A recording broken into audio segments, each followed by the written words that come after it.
From the joy of March to the destruction that followed a march. Wait, what did I just say? Am I making sense? Allow me to explain. March, the month, is almost over. Exactly 2 years ago, I was in Manipur covering elections in this northeast state. A state which seemed to be finally moving on from decades of violence and trying its best to usher in a new era. Under the leadership of N Biren Singh, the BJP was seeking a new, stronger mandate so that the double-engine government can take Manipur towards Acche Din. And what a time it was indeed.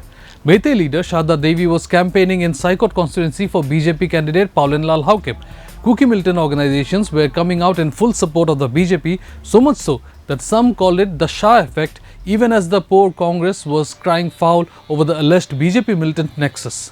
And the NPP, which had dismissed pre-poll alliance with the BJP in an attempt to play a bigger role in state politics, was acting as if the people were going to vote them to power.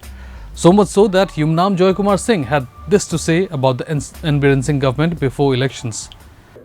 BJP always had internal problem of leadership. Even today, though it is quiet, but the moment the results is out, that thing will come back again. And I'll say that BJP has not done a good job in their candidate selection.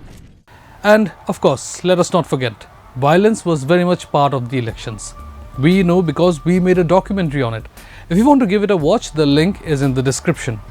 Of course, that violence now pales in comparison because as we head to 2024 elections, we face a Manipur that may never recover to its previous glory. Communities that will probably never cohabit areas and justice that may remain elusive in a state that already has way too many wounds of the past. In this week's episode of Decoded, we look into how Manipur became India's national shame and why our PM Modi did not bother to visit the state. Pursuing for months. Village of Assam in the 75th Independence Day.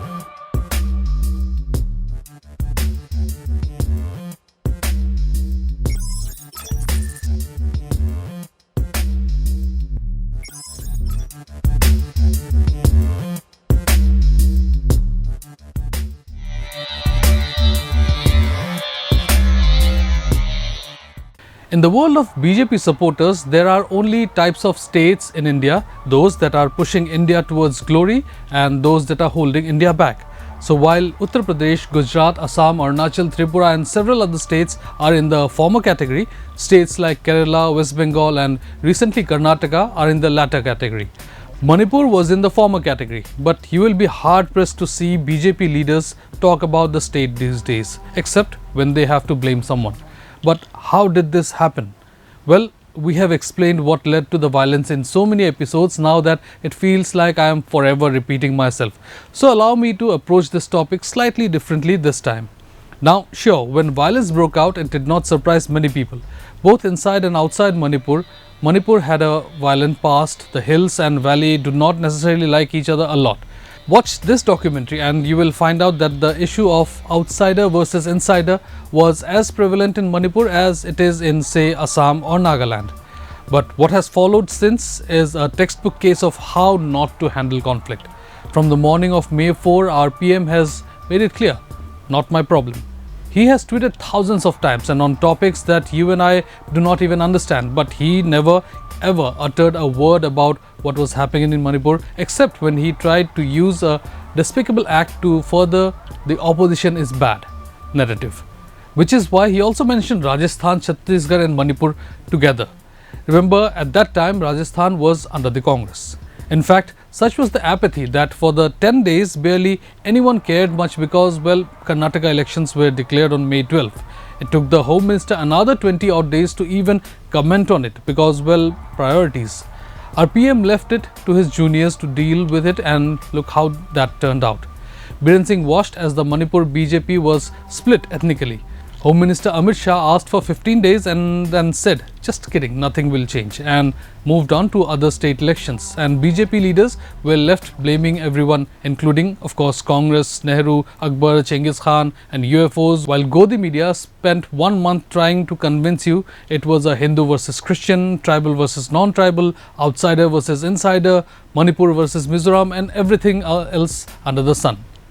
The party has not managed to have a meeting of all its MLAs, but Modi ji does not care because, well, he is busy bringing peace in Ukraine and Russia, so why should Manipur matter? War रुकवा दी पापा और फिर हमारी बस निकाली पापा. He has ensured that Biren Singh remains in power even when it is clear that he has not only zero control over his own party but the entire state. PM Modi, who otherwise wants us to believe that we are out of dark days of Congress and marching towards becoming a VISHWA Guru, watched in silence as outfits like Arambai Tengol took charge of the state capital and in a scene straight out of The Dark Knight summoned the MLAs to assemble in Kangla Fort and listen to their orders. VISHWA Guru indeed. No matter if you are Meitei, Kuki or Naga, at this point of time you will have a very tough time trying to explain how the BJP got it right in Manipur.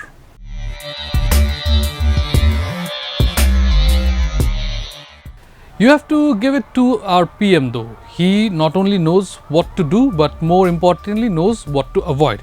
Modi followers will never tire from telling you how hardworking, honest, sincere our PM is. There are anchors dedicated to telling us how little Modi ji sleeps and how he exercises and whatnot. सच बताइए, why don't you get tired? आप थकते क्यों नहीं हैं? But Modi ji knew from the beginning that a visit to Manipur will puncture his Acche Din image and expose the absolute failure of the state and central government. Some BJP leaders even thought that Modi ji will comment after Rahul Gandhi, the BJP's favorite opposition leader, went to Manipur and then Mizoram. Modi ji of course also avoided Mizoram, and I'm not going to lie, it helped the BJP. Rahul Gandhi went to Mizoram, the party ended up with 1 seat, and in Manipur the Congress are anyway down to 5. For Modi ji, the image is far more important than reality. Just look at his recent trip to Assam. He came, inaugurated, told everyone how great his leadership is and moved on. The Manipur debacle is a national shame and has left the army personnel completely demoralized.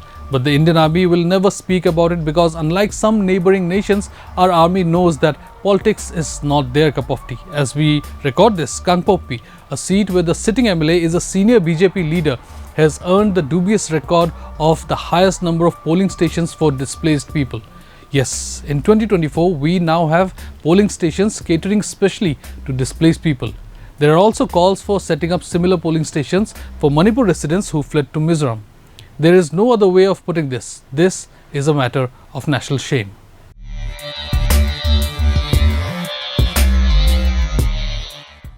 Here's the thing, and I can only doff my cap to our PM because when votes are counted on June 4, the party might just come out back with 2 out of 2 seats in Manipur, one way or the other. How? You see, regardless of which party wins, 1 seat will be controlled by a Naga and 1 seat will be controlled by a Meitei. The outer Manipur seat, if won by the NBF, essentially translates into a NDA seat, which means the BJP gets the seat anyway. Now, the one Meitei seat, if Bimol Akhoijam, a JNU professor who is contesting on a Congress ticket, wins, okay, 1 seat lost. Fine, but so what? 1 seat is hardly a loss. Plus, given the history of Congress leaders, and apologies if this hurts some of you, what is the guarantee that Akhoijam will not follow the footsteps of Biren Singh and Govindas Kungthojam and join the BJP too? And are you absolutely sure the BJP, who has nominated a well-known face in T.H. Basanta with all its financial might, will lose that seat? We are not.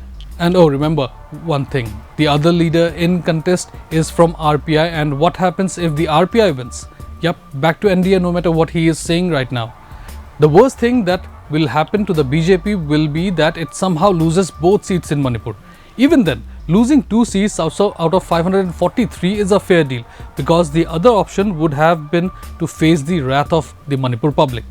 For our PM and his followers, the image matters. The death of a few hundred people, the end of electoral democracy, and the pain and trauma of thousands do not. And that is why we will say, well done PM Modi for not visiting Manipur.